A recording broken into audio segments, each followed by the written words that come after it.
ואם השל זה וכולי, פירוש זה. כי כאשר הוא חושך ואפלה, אז האדם הולך אל הקוצים על הפחתים מעצמו ונאבד. אבל כשיש לו אבוקה, אינו ירא שיהיה הולך אל הפחתים ולברקנים. אבל, מכל מקום אפשר כי יבואו עליו חיות רעות וליסטים, אף שהוא לא ילך אליהם, וכשהוא יום אז מסולק מן הכל שאין שולטים אלו הדברים בים. וכן האדם שהוא בעולם הגשמי החשוך ואינו שכלי. לכך האדם מצד עצמו הולך אל הרע שאינו יודע לשמור עצמו. וכאשר הוא אוחז במצוות התורה, שמצוות התורה נקראו נר, ונותנת מציאות לאדם ושומרת אותו מן הרע, אשר הוא מפאת האדם עצמו, כמו זה שיש בידו אבוקה שהוא נשמר מן הפחתים והברקנים שלא ילך לשם מצד עצמו. אבל האבוקה אינה מצלת אותו מן הפגעים הרודפים אחריו, ודבר זה נקרא הצלה, וכן אין בכוח המצווה להציל אותו מפגעים הרודפים אחריו. אבל כאשר עוסק בתורה, דבר זה נקרא אור, והאור הוא יום, כמו שנאמר, ויקרא השם לאור יום. וכמו שביום לא נמצאו המזיקים שאינם שולטים רק בלילה, כך כאשר עוסק בתורה, יש לו אור שאין נמצא בו המזיקים הרודפים אחרי האדם, והתורה מצלת אותו מן הפגעים אשר רודפים אחר האדם, להפסיד אותו. ואמר שעדיין אינו יודע באיזה דרך מהלך. כי אף שיש לו... Donc ce qui est très intéressant ici dans le Maharal, la première chose qu'il te dit, c'est qu'il dit qu'il y a trois niveaux. Il y a un premier niveau qui est où l'homme lui-même s'amène des malheurs à lui-même par le fait qu'il marche vers le malheur. Premier niveau. C'est-à-dire que quand on prend le machal et le nimshal, quand on prend la parabole et ce que veut dire la parabole, il y a donc quelqu'un qui est dans l'obscurité totale, met ses pieds dans les épines, se blesse, et c'est lui qui se blesse. Pourquoi il se blesse? Parce qu'il ne voit pas. Donc, le sans mitzvot et sans Torah, c'est inévitable qu'on tombe dans le chaos qui amène sur soi, qu'on fait des actes qui amènent sur soi le malheur spirituel ou physique. Ça, c'est un premier point. Pourquoi c'est comme ça? Pourquoi c'est comme ça? Parce qu'il y a un principe très important dans la Torah qui s'appelle en français, un mot compliqué, vous pourrez trouver, la dérilection. Dérilection, ça veut dire quand quelque chose chute, ce qu'on appelle dans la Kabbalah la chute. Ça veut dire qu'il y a, sans rentrer dans la Kabbalah en soi, mais il y a dans la Kabbalah ce principe très important que, à un moment donné, pour que le monde soit, il faut un processus de chute. C'est-à-dire que si chaque chose reste à son endroit, si chaque chose est à son makom, si chaque chose est en harmonie totale avec le pourquoi il a été créé, il n'y a pas de futur. La machine ne démarre pas. Donc pour que la machine démarre, il faut ce qu'on appelle une distorsion entre la vérité et la réalité. C'est le principe de base de la création. Pourquoi la machine ne démarre pas? Parce que si chaque chose, la machine ne démarre, le temps ne démarre, le projet ne démarre, que si un projet essaie de rejoindre son essence, que si un mouvement essaie de rejoindre son essence. L'histoire universelle essaie de rejoindre son essence. Un homme en vivant essaie de rejoindre le pourquoi il a été créé. C'est ça le sens de sa vie, aussi bien au niveau du sens de la mashmaout qu'au niveau du sens de la direction qu'il prend pour vivre. Si l'homme naissait parfait, il n'y aurait pas de futur. C'est toute la marche-loquette entre Rabbi Akiva et Apostol Racha. Pourquoi est-ce qu'on fait la brique mina? Pourquoi est-ce qu'il faut se parfaire? Pourquoi est-ce qu'il n'y a pas... il y a une distorsion, il y a un hiatus, il y a une différence entre l'harmonie de l'homme, ce qu'il doit être, l'endroit où il doit habiter, la lumière qu'il doit investir, et le monde dans lequel il habite. C'est ça toute la notion même de l'existence. C'est qu'il y a, et bien entendu, tout le libre arbitre c'est ça le libre arbitre. C'est quoi le libre arbitre? C'est qu'à un moment donné, un homme, le vrai libre arbitre, à la racine de tous les autres libres arbitres, la Bechira, c'est toujours que tu as choisi entre deux systèmes. Un système qui correspond à ton essence, ou un système qui est organisé par la matière, par les forces des ténèbres, qui organise une logique, qui des fois peut être séduisante, et qui t'invite à t'y perdre. Et le vrai choix qu'un homme doit faire, c'est un choix, est-ce que je choisis d'obéir à mon essence? C'est ça un gibor. Il obéit à ce qu'il est. Ou bien d'être façonné de se laisser façonner par les forces extérieures qui le poussent ou l'incitent à penser, à parler, à agir selon un mode qui est étranger, zar, à ce qu'il est. C'est ça la liberté. C'est ces mêmes forces qui font vivre. Comment? C'est ces mêmes forces qui permettent l'existence. Mais bien entendu, parce qu'il n'y aurait pas de vie sans ça. Ça veut dire que c'est toute la grande soulia du Chomer et de la Tsura, comme dont le Maral parle tout le temps, ce qu'il appelle la Tsura Mouvdelet, la forme séparée, qu'il y a en chaque chose, et surtout en chacun d'entre nous, ce qu'on appelle la Tsura. C'est la forme parfaite qui est en même temps à l'origine et en même temps le but. Sauf Maaseh B'Marshavatrila, c'est le sod que ce que tu essaies de joindre, c'est ton essence primordiale. Alors, il se passe, c'est pas notre sujet, je ne veux pas trop m'étendre là-dessus, il se passe un phénomène tout à fait intéressant, c'est que le grand sadique, il dépasse son essence primordiale. C'est en ce sens-là où il y a une dimension extraordinaire donnée par Dieu à l'homme, que sa liberté fait qu'il peut même envisager un destin qui est biéchol que Dieu n'avait pas prévu. Il n'y a pas de Ktoub chez le peuple. Noach et Abraham. Noach et Abraham, et Rabbi Eliezer avec les Chachamim. Quand Rabbi Eliezer dit, la fameuse Gemara, quand Rabbi Eliezer dit par rapport au four cassé, vous connaissez l'histoire du four cassé? Le four. Oui, attends, le four cassé, c'est une parabole d'un homme cassé. Il y avait une marloquette, est-ce que le four pouvait redevenir, si on le rebâtissait avec du sable, est-ce qu'il retrouvait sa dignité de Kéli, puisqu'un Kéli ne reçoit d'impureté que s'il est un Kéli. Des Jvarim, des brisures de Kéli ne reçoivent pas d'impureté. Donc si un Kéli, il est bâti à partir de quelque chose, il a été cassé, il est rebâti, est-ce qu'il redevient un Kéli? C'était la grande marloquette, est-ce que la Teshuva, est-ce que la brisure réparée par des psychanalystes, pour ceux qui vont à la psychanalyse, ou par l'étude d'Agmara, ou bien par des gens qui à un moment donné se rebâtissent, est-ce qu'il est aussi pur qu'avant? Ça, le fond de la marloquette. Un disait oui, un disait non, et Rabbi Eliezer disait que lui pensait, comme il était Bet Shammai, le djinn, qu'un homme ne pouvait jamais être tout à fait réparé, et donc paradoxalement, que le four restait pur. Et tout le monde était contre lui. Il était toujours cassé. En fait. Il était toujours cassé. Et à la fin, il a fait des miracles. Après, il a convoqué Dieu lui-même, qui a dit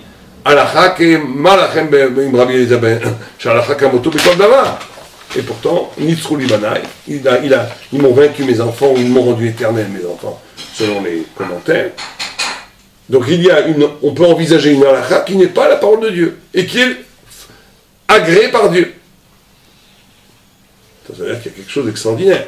C'est qu'il y a quelque chose de paradoxal, c'est qu'en même temps, le but de l'existence, c'est de toucher et d'épanouir le pourquoi tu as été créé.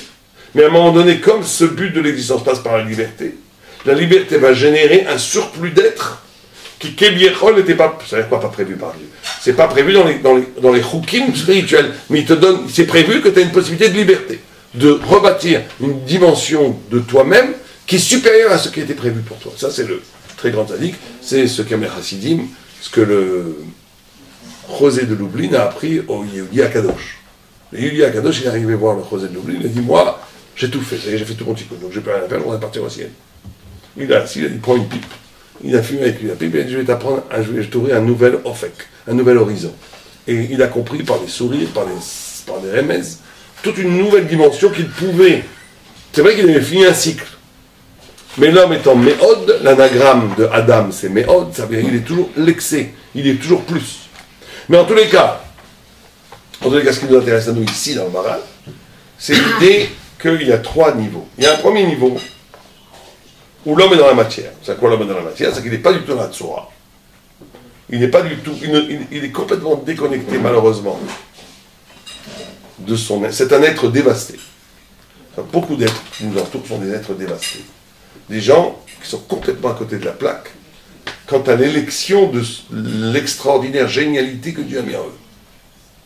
Ça peut être le Chiloni, bien entendu, qui ne fait pas la Torah. Ça peut être le Haridi qui n'a plus d'ambition spirituelle pour lui-même, qui dit, moi, de toute façon, je suis un raté, je suis un minable. Ou bien ça peut être même celui qui croit qu'il réussit, mais qui est complètement à côté de la vérité de lui-même. Mais en tous les cas, toutes ces catégories humaines qui nous concernent à nous, chacun peut avoir ce problème. c'est vivre une vie qui est façonnée par des forces extérieures. Quand tu vis une vie qui est façonnée, tu rentres dans ce qu'on appelle l'absurde, le yush, dans l'absurde. L'absurde n'ayant pas de loi, alors tes actes, tes paroles et tes pensées vont te mener à des catastrophes, à des petites ou grandes catastrophes. Contrairement aux animaux. Les animaux, eux, qui n'ont pas de futur, puisqu'ils n'ont pas de tsura, ils vivent en harmonie parfaite avec ce qu'ils sont.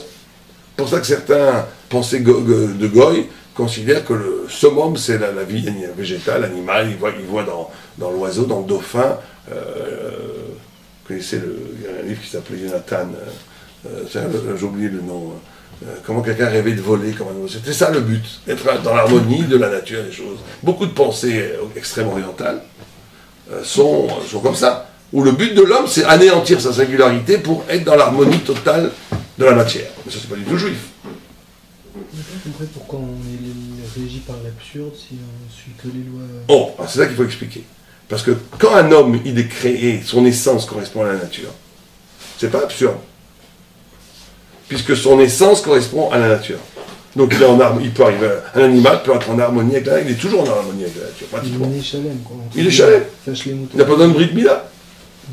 C'est pour ça qu'un animal, d'ailleurs, on ne l'habille pas. Il n'y a pas de sniout chez les animaux. Ça ne nous choque pas de voir des animaux nus. Pourquoi? Parce que la sniout, c'est la conscience de l'imperfection. Adam Arishon et Chava, avant de faire la faute, ils étaient parfaits. Quand ils ont fauté, ils sont devenus imparfaits, ils se sont couverts. Donc c'est la conscience d'une imperfection. Et c'est parce que tu as la conscience de l'imperfection qu'un jour tu pourras arriver à la perfection. Quelqu'un qui n'a plus de sniout, quelqu'un qui va tout nu dehors, mais tout nu, il n'y a plus de sniout, c'est pas qu'une sniout corporelle. Quand quelqu'un il parle, il s'exprime en disant ce que je vous dis c'est tout, c'est parfait. Qu'il n'a pas cette. C'est comme dit le Ochot Tzadikim, il dit une phrase merveilleuse, il dit j'ai jamais rencontré un Baïchan qui n'était pas Chacham, un Chacham qui n'était pas Baïchan. Il dit j'ai jamais rencontré un homme qui n'avait pas cette qualité de la honte et qui ne soit pas intelligent.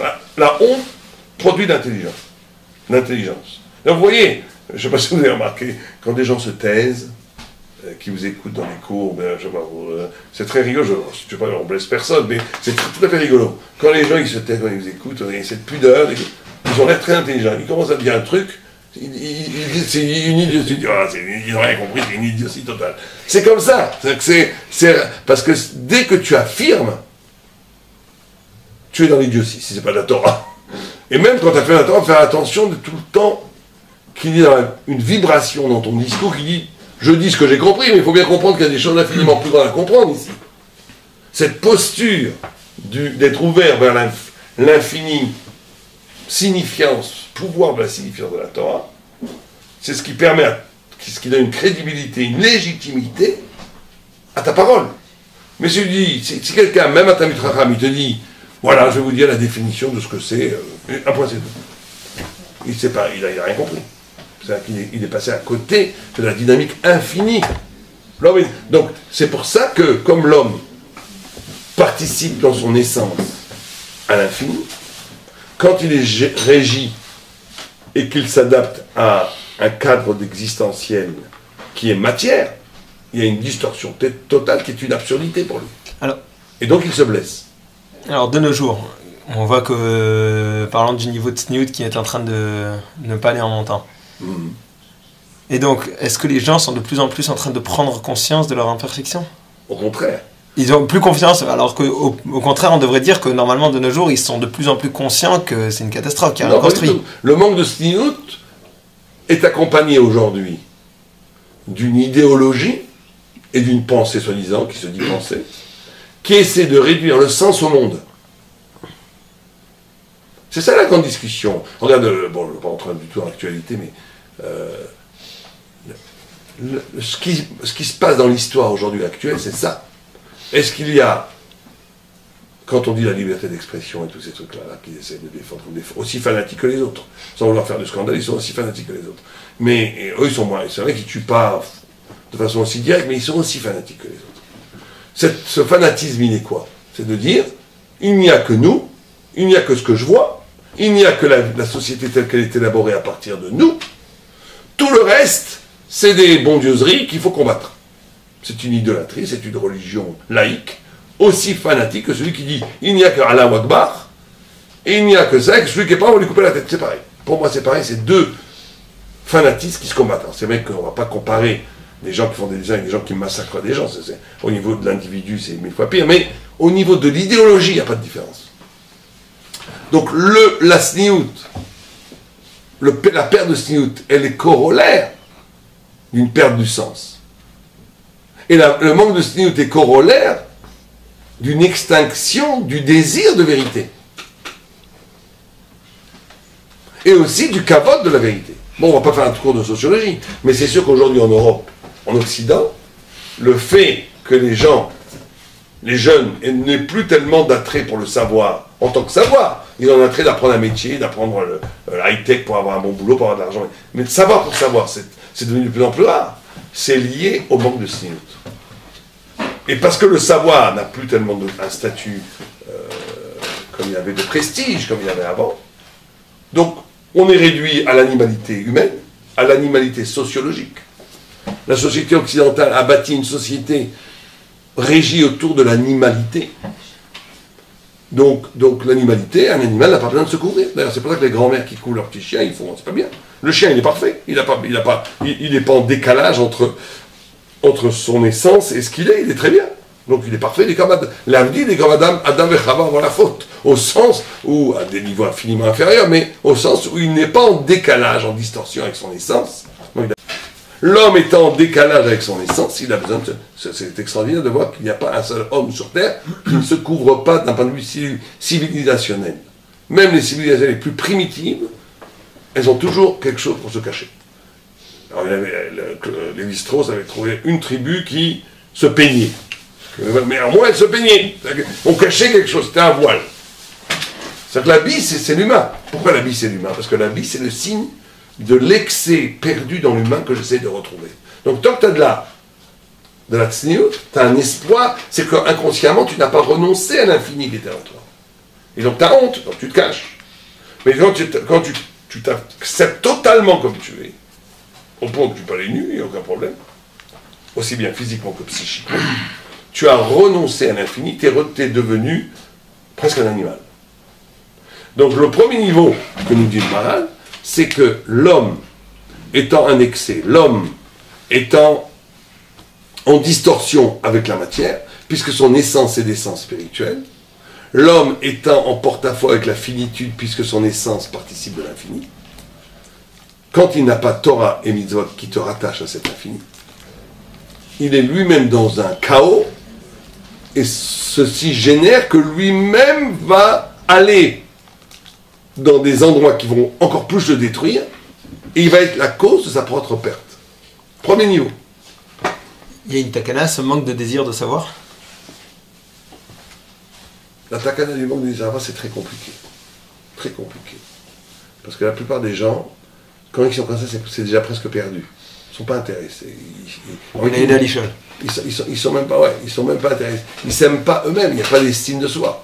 Quand quelqu'un n'a pas envie de savoir, c'est qu'il n'a pas d'estime de soi. C'est qu'il n'a pas d'estime, qu'il est devenu de la matière. Il est intéressé par le désir. C'est le grand problème aujourd'hui des jeunes. Moi, je me rappelle, il y a 30-40 ans. D'où la question. Les jeunes étaient complètement intéressés par la problématique de vérité. Ils étaient intéressés par la vérité. Marxistes, maoïstes, libertaires. Mais au moins, c'était des idées. Et les gens se battaient, c'était très intéressant.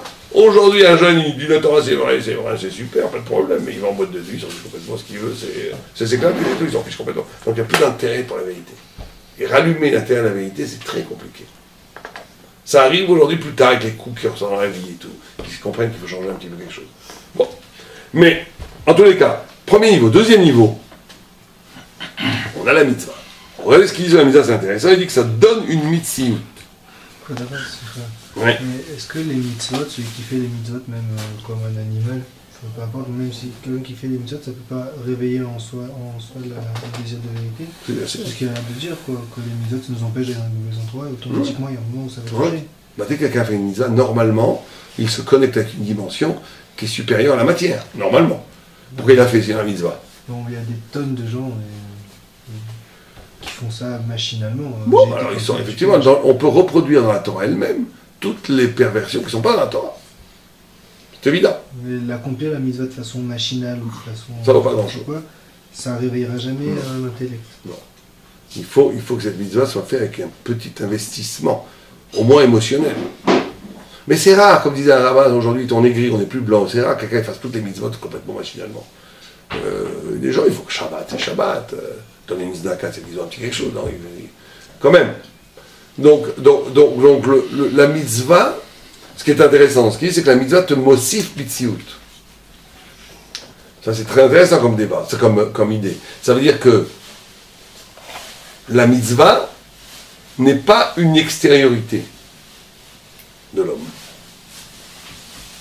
Ça, c'est la grande réponse à la critique paulienne. Vous connaissez la critique paulienne, qui est reprise aujourd'hui par un infâme philosophe qui s'appelle Badiou, qui est un afro-jojo, qui est antisémite. Enfin, il n'est pas antisémite, il est antisémite d'un type grec. Ça, une fois, Badiou, ça a été pour moi la compréhension qu'il y a plusieurs formes d'antisémitisme. Parce que Badiou, il dit, je ne suis pas antisémite. C'est vrai qu'il n'est pas antisémite Hitler, il ne veut pas tuer les juifs. Et il n'est même pas antisémite qu'il n'aime pas les juifs du tout, il aime bien les juifs. Mais il ne supporte pas le juif réel. Le juif religieux, il ne supporte pas. Pourquoi il dit c'est le prédicat, c'est le particularisme, Paul a amené l'universel, il faut redevenir paulien, on est tous des hommes, il n'y a plus de juifs, il n'y a plus de français, on est tous, c'est un mec de gauche et tout, mais c'est une antisémitisme qui refuse la spécificité juive. Pourquoi c'est l'antisémitisme? Parce qu'il pourrait dire non, parce que je suis universel. C'est qu'il n'a jamais été gêné par un Auvergnat. C'est ça que j'ai posé à un élève de Badiou. Je lui ai dit, Badiou, tu sais qu'il n'est pas antisémite. Mais il n'a jamais été gêné par un breton qui revendique sa bretonnerie. Pourquoi d'Afrique les juifs, ça embête? Vous comprenez le problème? Comment ça se fait qu'il y a des intellectuels de gauche qui te supportent, qui te disent, vous les juifs, vous êtes toujours là, vous ramenez votre singularité, votre particularisme, ça suffit, il faut être large, il faut être universel. L'universel, c'est l'espoir de l'homme, c'est les divisions des espèces humaines qui amènent les guerres, les haines. Et par contre, ils voient un Corse, ils trouvent ça sympa. Un Auvergnat, ils trouvent ça sympa. Eux-mêmes, ils pensent que leur culture française, elle est particulière par rapport à l'américain. Ouais, pourquoi par rapport à nous, ça il n'y a que nous qui les embêtons. Tu sais pourquoi? Le même yachas aussi dans le peuple juif, entre les non-religieux et les religieux. Enfin, les chilonim et les charadim, qui ne sont pas les charadim, mais un type chinois qui est vachement prêt, tout ça. Ouais. Est-ce qu'on dérange? Pourquoi on dérange? Est-ce qu'on est en train de réussir à transformer notre vie en quelque chose alors que non? Ils vont te dire, ils te diront, vous délirez, monsieur. Moi, j'ai une vie magnifique, j'écris des pièces de théâtre, je fais des livres. Consciemment ou inconsciemment. Je suis le philosophe qui est le plus lu français, le plus lu dans le monde, etc. Donc, j'ai une vie beaucoup plus intéressante que le pauvre frère qui donc, nous, on a quelque chose après. Pour comprendre, et un Tosot qui n'arrive même pas à comprendre et qui perd sa vie pour 2000 shekels par mois. Donc, il y a quelque chose après. Donc, il va dire ça, qu'est-ce qu'il va répondre? Non, c'est beaucoup. Là où on les a, là, il faut dire la vérité. C'est qu'ils s'en fichent, ils sont universels, c'est vrai. Et ils s'en fichent complètement qu'il y ait d'autres particularismes qui s'inscrivent dans cet universel. Ce qu'ils ne supportent pas dans l'âme Israël, c'est qu'il y a un particularisme qui se revendique comme un universel, plus universel que leur universel. C'est qu'il y a deux formes d'universel. Benny Lévy disait ça très bien. Il disait il y a un universel en intensité et il y a un universel en expansion. Un universel en expansion, c'est l'universel qu'on connaît, les médias, Internet, l'armée, la politique, le modèle démocratique, qui est dont on essaie de mettre le point commun de tous les hommes au plus bas, qui est l'argent. Pourquoi l'argent a tant de succès aujourd'hui? C'est pas parce que les gens sont plus renagants, c'est parce que l'argent, il est neutre. L'argent, ça parle à tout le monde. Le modèle américain, c'est ça. Chacun vit dans sa société, les juifs, les noirs, les noirs, mais on est tous OK pour the business. The business is God. Il n'y a pas de problème. Le business, c'est ce qui nous dit. C'est neutre. Ça ne pose pas de problème, l'argent. Donc, ils réduisent l'universel au business et au znout. Pour dire les choses un peu sommairement, mais en réalité, c'est ça. C'est que l'étalage du znout, c'est aussi une façon de universaliser l'humain à travers le désir.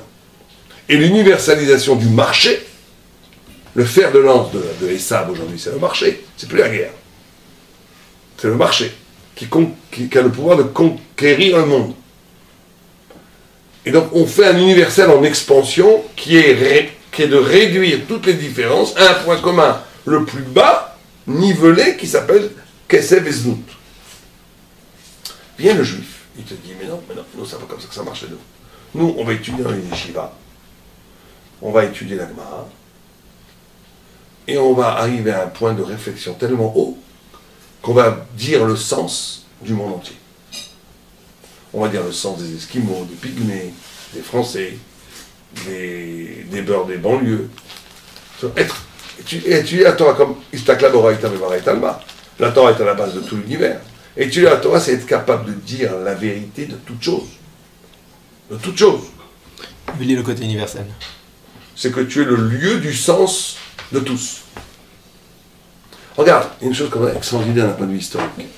C'est que si tu enlèves la Torah de l'histoire du monde, je te parle comme un laïc maintenant, tu enlèves la Torah historiquement de l'histoire du monde, est-ce que la face de la planète serait comme elle est aujourd'hui? Absolument pas. Et ça serait un chamboulement catastrophique. Hein? Si on enlève le Coran, ça serait... Non, mais le Coran est la Torah. Je te parle sans que le Coran est la Torah. Le Coran écrit c'est la Torah. Donc t'enlèves le judaïsme, il n'y a plus rien. T'enlèves les Chinois. On ne va pas être insulté les Chinois, moi ils nous écoutent pas comme ça. Mais les Chinois, t'enlèves 1 milliard de Chinois, 1,5 milliard de Chinois, je ne sais plus combien ils sont. Ça serait un gros choc culturel, il n'y aurait plus les spaghettis, bon. Mais ce ne serait pas grand chose. Je ne sais plus comment c'est, Lutso là, c'est pas mal ce qu'il dit, mais c'est de la sagesse sympathique, c'est tout. Ça ne changerait pas la face de l'humanité. Donc quand même, c'est quand même extraordinaire que tu aies un petit peuple de 13 millions de personnes, et qui n'a pas été beaucoup plus tout le long de l'histoire, qui a influencé de façon massive l'humanité entière. Parce que si tu enlèves la Torah, il n'y a plus de christianisme, il n'y a plus d'islam. Ils vous diront pas la même chose, les musulmans. Il ne peut pas mentir sur les réalités historiques. D'où vient Mohammed, il a tout appris de la Torah. D'accord, mais lui il dit que c'était pas Yitzhak, c'était Ismaël. D'accord, bon, chacun dit ce qu'il veut. Mais historiquement, je te parle comme avec les yeux de l'histoire. Après, on peut inventer toutes sortes d'histoires. Mais quand tu regardes l'histoire telle qu'elle est, c'est évident que le judaïsme a généré le christianisme, et le judaïsme a créé l'islam. Il a même généré le brahmisme, puisque Braham c'est Abraham et Sarai c'est Sarah, etc., avec les cadeaux que Abraham a donnés à ses 6 enfants qu'il a envoyés vers l'Est, Rachid dit les Shem Touma, c'est toute la spiritualité de l'Extrême-Orient. Et il a généré énormément la culture, imagine la culture sans, je ne vais pas faire toute la liste des juifs qui ont été influencés par la Torah, de Kafka à Freud en passant par Marx. Donc t'enlèves tout ça, il n'y a plus rien. C'est la bombe atomique. C'est une humanité radicalement différente.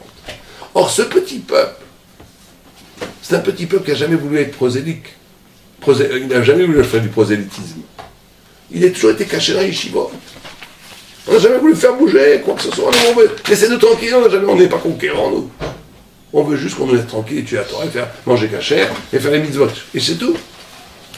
Comment expliquer un tel... Et de façon encore plus paradoxale, c'est que ce judaïsme, qui est à l'essence de l'essence des cultures universelles, comme le christianisme, l'islam, et d'autres, est fondamentalement haï et fondamentalement méconnu.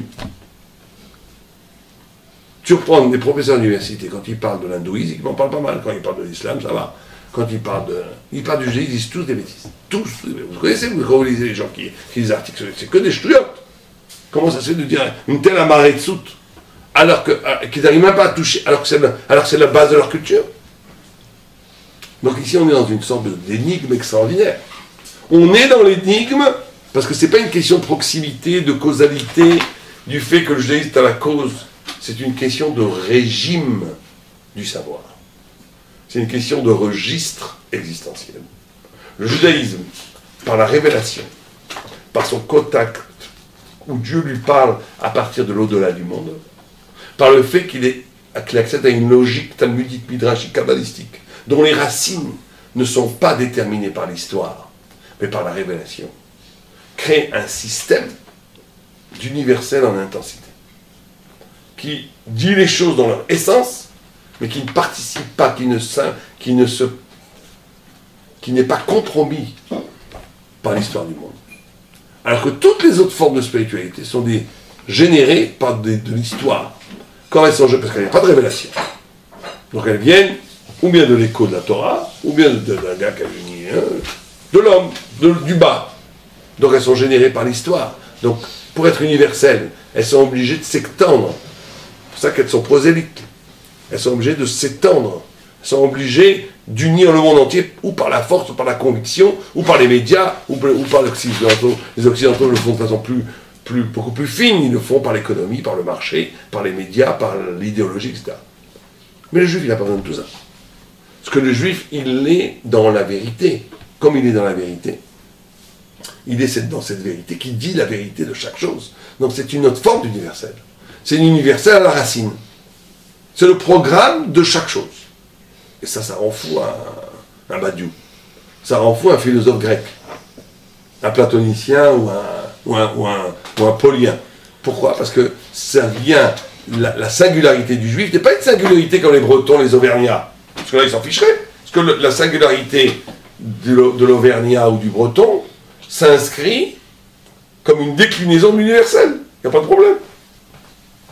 Mais il y a un universel en intensité qui est le juif réel, le juif authentique, celui qui est dans la Torah, qui lui porte la lumière de l'explication totale de tout, qui met en porte-à-faux totalement les explications qui sont dans une perspective matérialiste. C'est ça aussi qu'il faut comprendre. C'est que le point de vue du regard du judaïsme sur chaque chose, c'est le point de vue divin.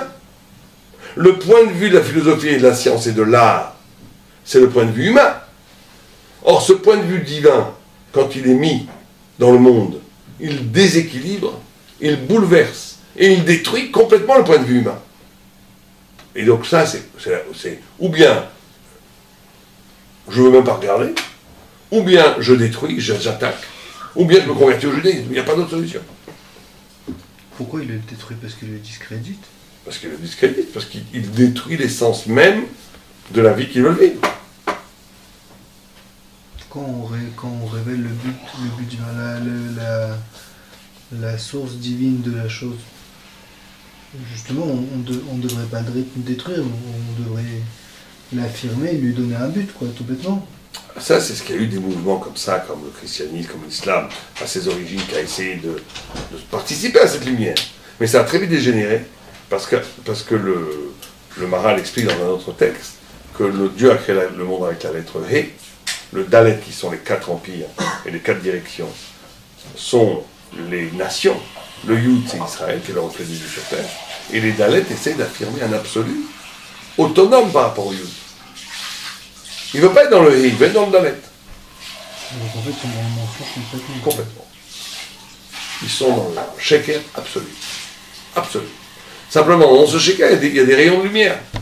Parce que dans le Dalet, le He innerve le Dalet. La forme séparée du Yud innerve le Dalet. Donc, c'est un peu compliqué, parce que c'est pour ça que le peuple d'Israël a été mis en Égypte, qui est la matière absolue, qui est son envers absolu. C'est parce que l'idée, c'est quand même à la fin, tout est un, tout est Yud en vérité à la fin. Donc tu peux retrouver dans le Dalet des traces du Yud, ce qu'on appelle le Rishimou. Il reste une trace, la thématique de la trace. C'est très important la Torah. C'est-à-dire que dans toute hérésie, il y a aussi quelque chose qui cherche Dieu. Dans toute résistance à Dieu, il y a aussi quelque chose qui cherche Dieu. C'est ça qu'il faut bien comprendre aussi. Mais bon, ça c'est pas notre sujet, c'est tout un sujet très important. Mais en tous les cas, nous, revenons à... Ce que Shlomo Amelech il voulait faire en rassemblant les Nitzitzot et tout ça. Oui, c'est tout. La tour de Babel, c'est l'origine de tous 4 civilisations qui va vouloir créer un système fermé sur lui-même qui combat Dieu. Donc, le fait de chercher un but, c'est entre guillemets chercher Dieu. De chercher n'importe quoi comme but, même l'argent, n'importe quoi, c'est ça. Oui, bien sûr. Il n'y a pas de désir sans désir de Dieu, enfin. Mais c'est un désir perverti qui s'arrête au milieu. Un peu comme le père d'Abraham, qui veut aller, qui s'arrête. C'est Abraham qui finit pour aller à Abraham, pour aller en Eretz Israël. Mais en tous les cas, deuxième niveau, c'est que la Torah... Alors, on est contre l'universel alors. Non, on est... Finalement. On est pour un universel que nous on comprend tout l'univers. Mais on reste bien différent des autres. Ah oui, complètement. À aucun moment on va c'est ce qui doit les déranger le plus, quoi. C'est ça la grande erreur qu'a fait Mendelssohn dans la Scala, c'est son erreur fondamentale. Parce que Mendelssohn, c'était, d'après le Khatam Sofer lui-même, était un tzaddik. Et Mendelssohn, d'après plusieurs rabbinim, était quelqu'un de très bien. Et c'était sûrement quelqu'un de très bien. Au niveau des midotes, au niveau de son savoir, au niveau même au niveau de ses intentions. Il n'avait pas du tout de mauvaises intentions.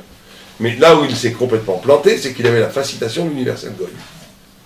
Il était fasciné par le concert des nations. Il voulait rentrer dans le bateau des nations. Et il n'a pas du tout eu... Bon, c'est facile pour nous de le dire aujourd'hui, parce qu'on a eu beaucoup de rabbinim qui nous ont enseigné la vérité. Mais à l'époque, c'est compliqué de le voir.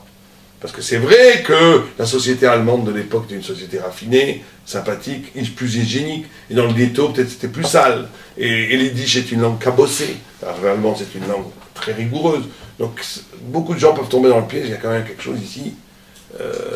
Voilà, pourquoi ne pas essayer de rentrer le judaïsme dans la société, sortir du ghetto, sortir du shtetl, sortir de cet isolement qui nous détruit un peu, pour rentrer dans la beauté esthétique des nations.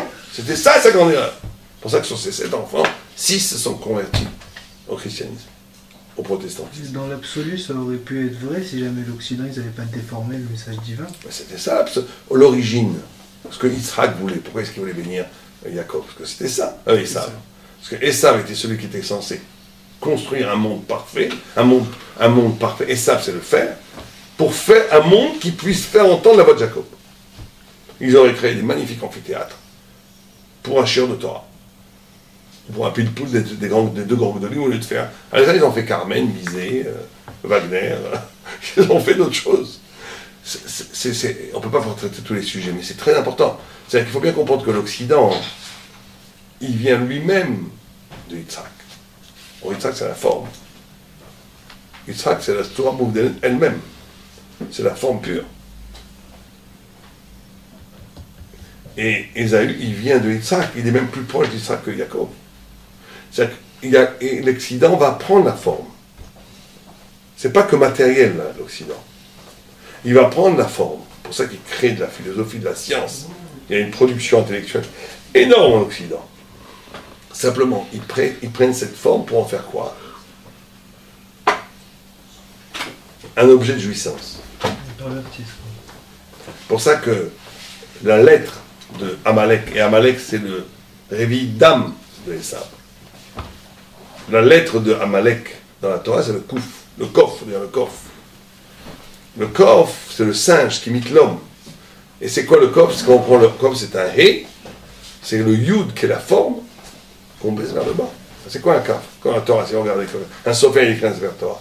Il fait exactement pour faire un kaf, un kof, ou pour faire un hé, il fait exactement la même chose. Simplement le yud qui vraiment s'arrête pour faire le hé, il le descend vers le bas pour faire un kof. C'est quoi l'image? C'est que Amalek, il va prendre la spiritualité. C'est pour ça que c'est pas un hasard si l'Occident a pris la Torah et a pris comme Dieu un homme, etc. Les Juifs qui sont nourris du Yud. Simplement, ils ont pris ce Yud et ils l'ont descendu vers le bas. On doit porter les choses bêtement. Ce que fait le grand péché de l'Occident, c'est qu'on prend Jean-Sébastien Bach, on prend Mozart, on prend Beethoven, qui sont des étincelles divines, qui sont des étincelles de la divinité, qui sont vraiment le chen dont parlaient les livres. Et au lieu que ça t'éveille à la tchouva, au lieu que ça t'éveille à aller vers Dieu, tu en fais un objet de consommation. Tu vas à l'hôtel, tu applaudis, et tu fais des avérences encore plus qu'avant. Au lieu que cette lumière divine t'éveille au bien, elle t'éveille à la jouissance. C'est ça la faute cardinale de l'Occident. C'est la profanation même de la vérité. C'est pour ça qu'ils ont pris la Torah elle-même et qu'ils l'ont profanée. Comme disait un grand penseur, je ne veux pas trop citer des penseurs, non, comme disait Frédéric Nietzsche, il disait le plus grand crime qu'on a fait contre l'esprit humain, c'est d'avoir mis l'Ancien Testament, avec ce qu'ils appellent l'Ancien Testament, à côté du Nouveau Testament. En voulant dire, de façon très simple, que Nietzsche avait des intuitions extraordinaires par rapport à ça. Il disait que c'était une profanation. Qu'est-ce que tu mets à la Torah qui est magnifique avec Mais c'est de ça la profanation. Au moins lui, il a dénoncé cette profanation. Mais dans tous les cas... Tout l'Occident est Amalek. Non, mais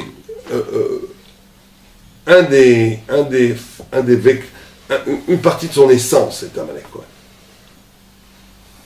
Et très souvent, Amalek, c'est quand tu vois quelqu'un qui utilise la vérité contre la vérité. C'est ça, Amalek. C'est la signature d'Amalek. Quand quelqu'un utilise l'intellect, la vérité pour combattre la vérité, ça c'est Amalek. Mozart, c'est Amalek, alors. Non. Il n'a pas combattu la vérité. Il n'a pas combattu la vérité, Mozart. Il a utilisé Et au contraire, Mozart, il a révélé la lumière divine qu'il y a dans la beauté des choses. Très bien. Mais qu'après, qu'est-ce que tu en fais avec ça? Si tu en fais un objet de jouissance que pour la jouissance et non plus pour t'élever, ça c'est Amalek. Et surtout, Amalek, il déforme. Bon, on va pas rentrer. Amalek, qu'est-ce qu'il dit la Torah? Oh là là, tu comprends ça? Qu'est-ce que dit la Torah? Comment est-ce que Amalek, quels étaient les péchés que faisait Amalek dans le désert? Rashi, qu'est-ce qu'il dit sur Kéri? Or la table, il prenait. Non, mais à part ça. Il faisait Mishkav Zachar. C'est très bizarre que Rachid amène ça en place. Il faisait Mishkav Zachar. L'homosexualité masculine. Pourquoi il faisait ça? Rachid n'a pas de raconter des mauvaises mœurs. Parce que Zachar, c'est la forme. La Nekeva, c'est la matière. La matière élevée, mais c'est comme ça que ça marche. L'homme impose la forme, donne la graine, et la femme développe ça. C'est comme ça. Je parle féminin, masculin. Maintenant, l'homosexualité, c'est la forme sur la forme. Ça veut dire de prendre le masculin et prendre autre chose de masculin et de le déformer. En d'autres termes, c'est de prendre de la forme sur la forme, ça veut dire la notion de détruire la forme par la forme. Vous voyez, comme le Midrash va loin. Et Amalek, c'est Mishkav Zachar. Parce que Mishkav Zachar, c'est le mouvement physique du mouvement intellectuel de prendre la vérité elle-même et de la déformer. Ça, c'est Amalek. Donc, celui qui connaît un peu ce qui se passe aujourd'hui dans le milieu intellectuel en France et tout, c'est Amalek. Je vais mettre Raphaël. C'est Mamash Amalek. Parce qu'il prend la Torah et la déforme. Ouais. Comme la. Celle que vous allez rencontrer, quoi. Oui, bon, eux, ils sont juifs, donc c'est plus compliqué. Il n'y a qu'un juif est Amalek. Mais c'est sûr qu'il y a ce problème-là. Donc qu'est-ce que ça veut dire quand à Mashiach on va tuer Amalek? Ça veut dire qu'on va tuer ces personnes ou on va tuer l'idée Amalek? Les deux. Amalek n'aura pas de tikkun, c'est le seul peuple qui n'aura pas de réparation quand la Messie viendra. Parce que son essence est le mépris de la vérité. Qu'est-ce qui va rester de l'Occident alors? C'est tous les sens de l'Occident. Je sais pas. Il y a sûrement des gens bien, il y a plein de gens bien en Occident. Il n'y a pas que tout, il n'y a pas que des infos jaunes. Mais je crois que chez les journalistes, dans la presse et tout, il ne restera pas grand-chose. Il ne restera pas grand-chose, je pense. Donc, excusez-moi, donc le deuxième niveau, on a dit les mitzvot. Les mitzvot, alors ils donnent, alors c'est ça, on débat, les mitzvot, il dit, te donnent de la mitziout. C'est quoi que les mitzvot donnent de la mitziout? C'est-à-dire que la mitzvot te donne de la réalité. C'est m'inscrit dans la matérialité. Alors, en quoi ça donne la mitzvot? Justement, parce que on vient d'expliquer que l'homme en soi, il a une infinité. Et qu'ils se sent toujours en déphasement avec sa matérialité, justement. Ouais. Alors le mathémitzvah, justement, vu que c'est de la matérialité et qui vient d'une spiritualité infinie. Donc ça l'harmonise. Alors, très bien, c'est la direction. En réalité, il faut aller plus loin. On avait commencé tout sur Amalek avec Paul. Paul dit l'universel, il y a plein de mitzvot, le cœur est bon. Pourquoi? Il disait, c'est lui qui a inventé cette histoire du fardeau, du joug des mitzvot, du joug des commandements. C'est un juif pourtant, mais il n'a rien compris.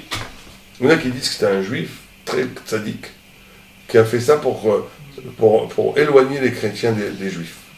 Il a universalisé la Torah pour qu'on nous laisse tranquille. Bon, il y a une théorie qu'on a choisi, les vrais ou pas, mais il y a une théorie. Mais en tous les cas, il a inventé cet universel. C'est lui qui a amorcé le fait qu'il n'y avait plus besoin de faire des mitzvot chez les nouveaux convertis chrétiens. Parce que les premiers chrétiens, c'était des juifs. Et donc, on a reproché aux juifs cette notion de joug des mitzvot. J'avais rencontré une fois un juif chrétien. Il me dit, non, il marchait bon, il m'a libéré des marmites. Il m'a libéré des marmites cachères, pas cachères.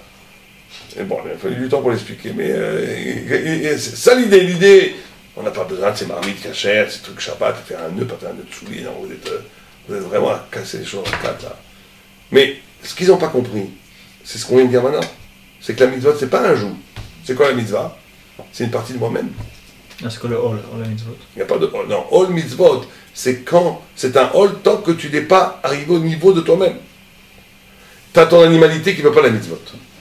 Hall malchut shamayim. Ouais. Hall malchut shamayim, c'est-à-dire que tu reçois sur toi quelque chose qui est extérieur à toi et qui te rend toi-même. Mais la finalité de ça, tant que ça reste un hall, tu n'as pas fait ton tikkun. En d'autres termes, je vous donne un exemple très simple, un peu bébête pour comprendre. Pourquoi est-ce que vous ne tuez pas votre voisin sur votre droite? Faut même pas qu'il nous tue. Pourquoi tu ne tues pas Rav Lemel là, à côté de toi? Pourquoi pas? Pourquoi pas? À gauche. Pas que vous me tuez. Non. Parce que c'est pas parce que juste la Torah dit le tirtsar, comme t'as envie. C'est parce que tu es constitué dans ton humanité pour ne pas tuer. Le tirtsar, je pense que on a tous intégré, c'est pas à très haut niveau, qu'on est constitué par le tirtsar. Si on me demande de tuer un enfant aujourd'hui, je me tue moi-même. C'est-à-dire que si je tue quelqu'un, je me tue moi-même. Pourquoi? Parce que le tirtsar me définit dans mon humanité. Ce qu'on comprend pour le tirtsar, parce que c'est évident, c'est vrai pour toutes les mises en Torah. C'est-à-dire que toutes les mises en Torah bâtissent ton humanité. Il y a une définition du Rambam magnifique, extraordinaire, dans la Chod Melachim. Qu'est-ce que c'est un humain? On dit qu'il a été influencé par Aristote, on voit qu'il n'a pas été en tous les cas influencé par rapport à la Torah, puisqu'il ne dit pas que Aristote disait c'est quoi un humain? C'est un animal qui parle. Vraiment, il ne dit pas ça du tout. Et c'est quoi un humain? C'est celui qui a des lois. Et plus tu as des lois, plus tu es humain. Il a retourné le truc. Il a dit que plus quelqu'un... Les animaux n'ont pas de loi. Les non-juifs ont 7 lois noachiques, donc ils sont humains. Mais les juifs ont 613, donc ils sont 1000 fois plus humains. La loi, c'est ce qu'humanise l'homme. C'est quoi la loi? C'est la capacité de te définir à partir de quelque chose qui est au-dessus de la nature. Et donc, in fine, qui est divine. Donc, vous comprenez ce que ça veut dire? Ça veut dire que, tant qu'on voit les mitzvot comme quelque chose d'extérieur à mon essence, qui sont quelque chose qui me pèse, bien sûr qu'il y a ce phénomène qui existe. Parce qu'on n'est pas tous des tzadikim. Mais on est encore à côté de l'exercice réel de la plénitude de la mitzvah. Les mitzvot sont des passerelles de lumière, sont des éléments métaphysiques qui correspondent à un endroit du corps. C'est pour ça que le Midrash insiste sur la correspondance entre les 613 mitzvot, qui sont structurés par 365 lavim et 248 positives, qui correspondent à des 360 guidim, des éléments du corps, et à 248 avarim, des membres du corps. Chaque mitzvah est là illuminée, divinisée, humanisée en vérité. Un des membres du corps. Donc ça veut dire que je suis la mitzvah. C'est pas je fais la mitzvah. Simplement, c'est là où il y a quelque chose de fabuleux. C'est que je suis la mitzvah.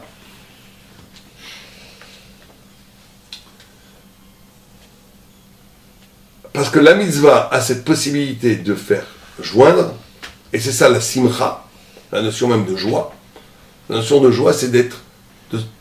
C'est quoi la joie? Être joyeux, c'est de vivre un moment où tu... C'est simplement de toucher un moment où tu sens que tu vis ce pourquoi tu as été créé. La joie, c'est simplement l'existence. Imagine quelqu'un qui est condamné à mort, on le met sur un mur d'exécution. Tout d'un coup, on lui dit, vous êtes gracié, monsieur. Il saute de joie.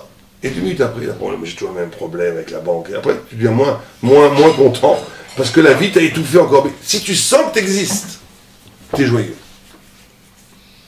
Mais la vraie joie, c'est de sentir exister, parce que la chair est triste, l'homme est mortel. Quand tu sens que tu existes dans une dimension d'éternité, c'est ça la vraie joie. C'est que c'est en même temps toi, et que c'est en même temps éternel. En d'autres termes, quelqu'un qui ferait les mitzvot juste parce qu'ils sont obligés de le faire. Un tzaddik gamour. Un tzaddik gamour, il ferait toutes les mitzvot. Mais, bon, je le mets. Pourquoi? Parce qu'il faut le mettre. Je mets les tefilines, je fais Shabbat. Mais bon, ça m'embête plus qu'autre chose, mais je le fais. Il ne sera jamais joyeux. Quelqu'un qui fait que ce qu'il sent. Il y a des gens qui disent, moi je ne fais pas que je sens, que je le sens. Les gens ils sont le sang de... Ils sont très vite, ça devient malheureux, ils sont malheureux. La chair est triste, l'homme est fini. La finitude est triste. Là où il y a bonheur, joie, intensité existentielle, c'est quand c'est toi, vraiment toi, qui vis, mais que cette existence, que cette vie, elle s'inscrit dans un déploiement spirituel qui rejoint un dépassement qui est infini et éternel. Ça, c'est la joie. Quand tu dis un chidouj dans la Torah, il n'y a pas plus grande joie. Ça se rapproche de la Kadosh Baruch Hu. C'est plus que ça. Quand tu dis un chidouj dans la Torah, c'est toi qui le dis. Donc tu t'exprimes, on va dire comme ça. Mais tu t'exprimes dans un cadre qui te rend éternel, puisque ce n'est pas juste une expression personnel, l'épanouissement personnel, toutes ces bêtises-là, le New Age, se servir là, c'est pas ça. C'est que à ce moment-là, tu réalises de pourquoi tu as été créé. C'est que mettre ta finitude, tu l'inscris dans l'infini, finitude est dans l'infini, c'est le but de la création. Donc je reviens à mon essence. Tu reviens à ton essence, et ça, c'est la joie, et ça, c'est la vie. C'est pour ça que la mitzvah n'est pas un rituel qu'on greffe sur la vie. La mitzvah te donne de la mitzvot, ce que dit le Maharal. Pourquoi vous dites qu'on peut se dépasser? Parce que d'ailleurs vous avez dit que l'homme il peut réussir à se dépasser, à dépasser le niveau qu'Akadosh Baruch Hu lui a prévu. C'est-à-dire quoi, par rapport à ce que j'arrive à me coller à Dieu, je peux encore plus me coller à Dieu que ce que Dieu a prévu? Bien sûr, parce que c'est infini. C'est pas que tout le monde pourrait à la base arriver au même mariage avec Dieu? Non, chacun, sa singularité a une façon à lui de faire vécu avec Akadosh Baruch Hu. Et à un moment donné, il peut générer d'autres destins qu'il n'avait pas avant. D'ailleurs, dans la Kabbalah, il donne un nom à ça qui s'appelle Ibro Neshama. Ibro Neshama, ça veut dire qu'à un moment donné, tu es né avec une Neshama niveau 3, tu arrives à la plénitude de ton niveau 3, bah Dieu, tu vas dormir, le lendemain, tu travailles avec une nouvelle Neshama, niveau 4, niveau 5. Enfantement de Neshama. Une stira avec le Léa Chazirabi. C'est pas Gilgoulim, c'est comme ça. Hein, c'est une stira avec le Léa Chazirabi, le Hatid Lavo, quoi. Oui, oui, mais c'est pas une vraie stira. Parce qu'en vérité, c'était aussi en toi, ça. L'infinie possibilité de créer des nouvelles dimensions, elle est dans l'homme. C'est Méod. Méod, Adam, c'est Méod. Donc, le deuxième dimension, c'est ça. Mais ça, c'est très important. De voir la mitzvah non pas comme quelque chose d'extérieur à l'essence, mais comme la possibilité d'accéder à l'essence.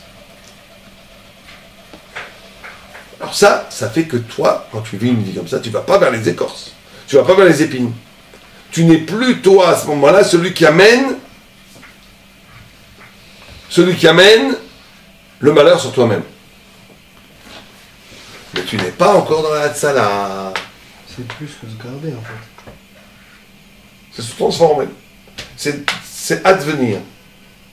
Mais tu n'es pas dans la Hatzala. Les dangers, ça on l'a vu la semaine dernière, je crois. Les dangers qui arrivent de l'extérieur, en rapport avec toi, ils sont toujours là pour t'attaquer. Là, il n'y a que la Torah qui peut faire ça. Parce que la Torah, c'est le troisième niveau du jour de la lumière parfaite, en soi, qui est l'excès. C'est plus. Tu arrives à l'épanouissement personnel, c'est très bien.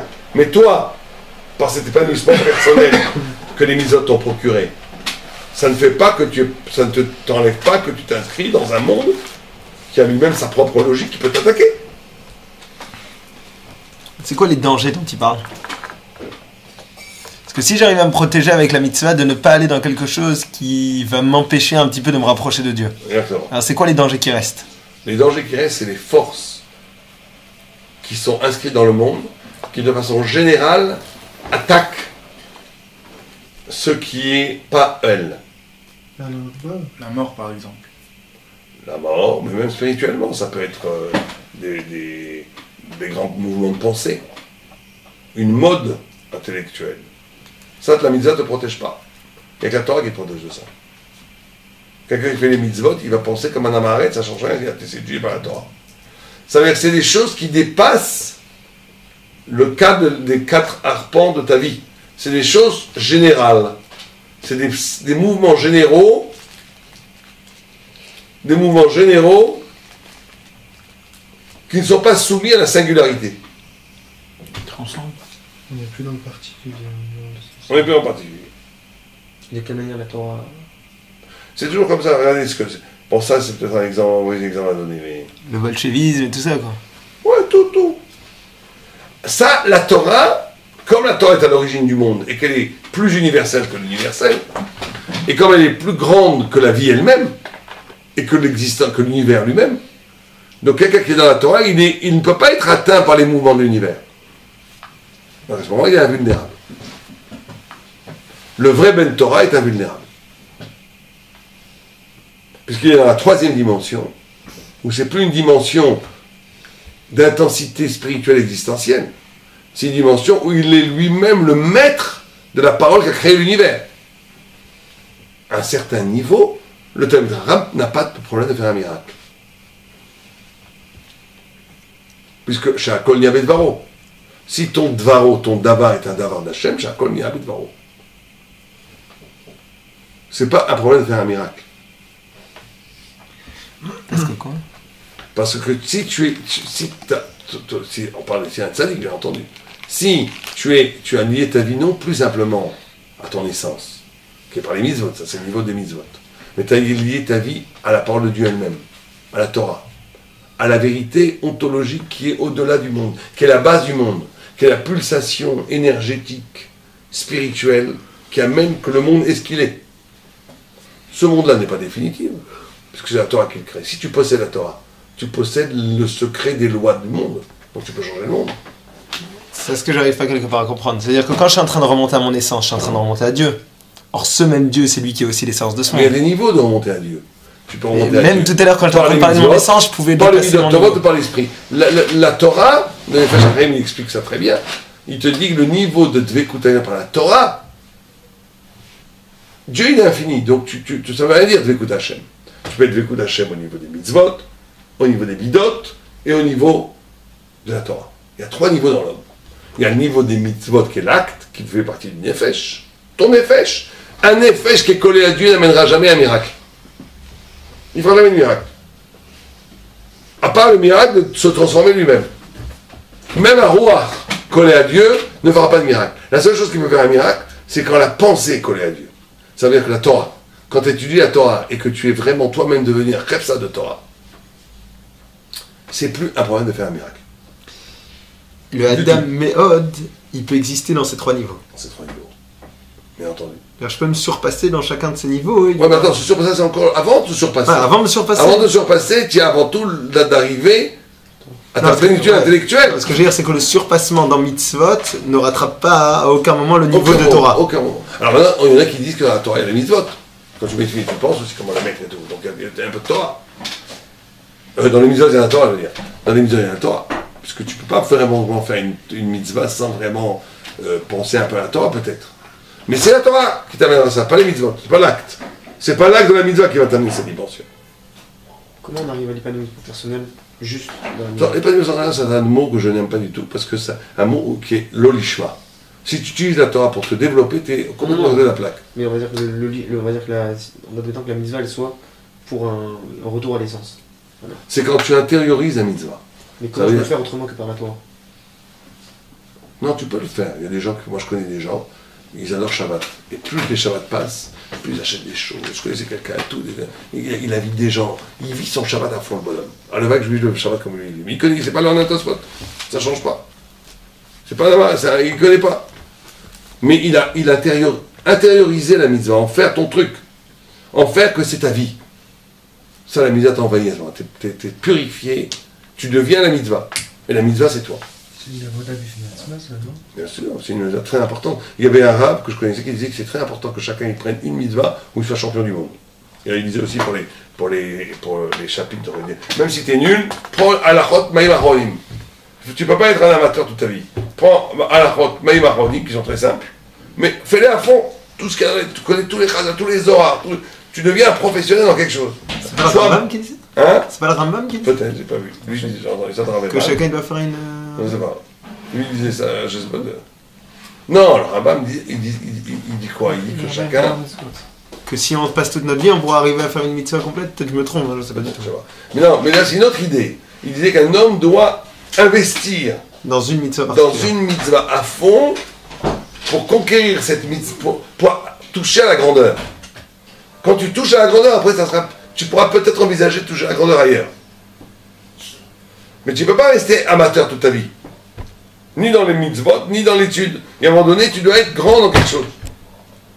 Alors si tu es fort, prends une grande mitzvah. Si tu es faible, prends une petite mitzvah. Si tu es intelligent, deviens fort dans Yevamot.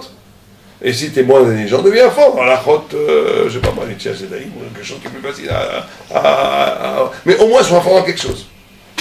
Mais le limoud, c'est une mitzvah aussi en soi. Bien sûr. Ouais.